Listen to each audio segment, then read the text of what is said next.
తిరుపతిలో టీటీడీ గోశాలలో గోవులు చనిపోతున్నా సనాతన ధర్మ పరిరక్షకుడిగా చెప్పుకునే డిప్యూటీ సీఎం పవన్ కళ్యాణ్ ఎలా మౌనంగా ఉంటారని వైసీపీ మాజీ మంత్రి ఆర్కే రోజా ఇవాళ ప్రశ్నించారు.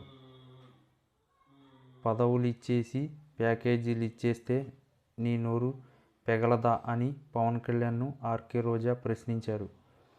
చంద్రబాబును కాపాడడానికి డైవర్షన్ పాలిటిక్స్ చేసే పవన్ కళ్యాణ్ సనాతన ధర్మాన్ని కాపాడతారని చెప్పుకున్న వ్యక్తి తిరుమలలో ఇన్ని అక్రమాలు జరుగుతుంటే ఎందుకు మాట్లాడడం లేదని ప్రశ్నించారు.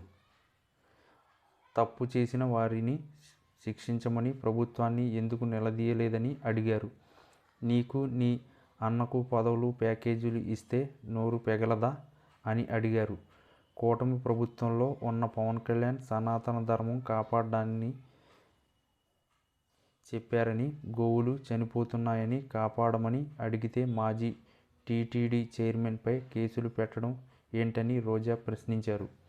కలియుగ దైవం వెంకటేశ్వర స్వామితో పెట్టుకుంటే ఏం జరుగుతుందో చంద్రబాబుకు ఆల్రెడీ తెలుసని, పవన్ కళ్యాణ్ కూడా ఈ మధ్య కొంచెం రుచి చూస్తున్నాడన్నారు. కాబట్టి ఇప్పుడు దేవుడితో పెట్టుకోవద్దని హితవు పలికారు. దేవుడి విషయంలో అపచారం చేయవద్దన్నారు. తిరుమల విషయంలో ఎవరు తప్పులు చేసినా ఎంత పెద్దవారైనా కేసులు పెట్టి జైలుకు పంపాలని రోజా కోరారు. అంతేకాని జరుగుతున్న తప్పుల్ని నిరూపించిన వారిపై తప్పుడు కేసులు పెడతామని భయపెట్టి హౌస్ అరెస్టులు చేయడం సరికాదన్నారు. మీరు చెప్పినట్లు కరుణాకర్ రెడ్డి ఒక్కరే అయినా వస్తారని, లేకపోతే వైసీపీ నేతలంతా వస్తారని రోజా తెలిపారు. అక్కడ గోవులు, ఆవు దూడలు చనిపోతున్నాయనే మాట నిజమన్నారు. వాటిని సంరక్షించి గోవుల మృతికి కారకులైన వారిని శిక్షించాలన్నారు. కూటమి ప్రభుత్వం వస్తే చేసే తప్పుల్లో పవన్కు భాగముందని, దానికి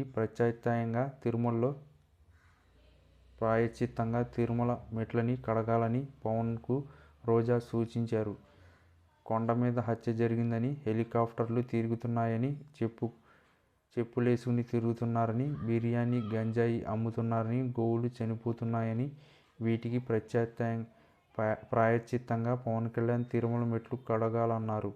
ఎక్కడో ఏదో జరిగితే ప్రశ్నించిన పవన్ కళ్యాణ్ తిరుమలలో తప్పులు జరుగుతుంటే ఎలా మౌనంగా ఉంటారని రోజా విమర్శించారు.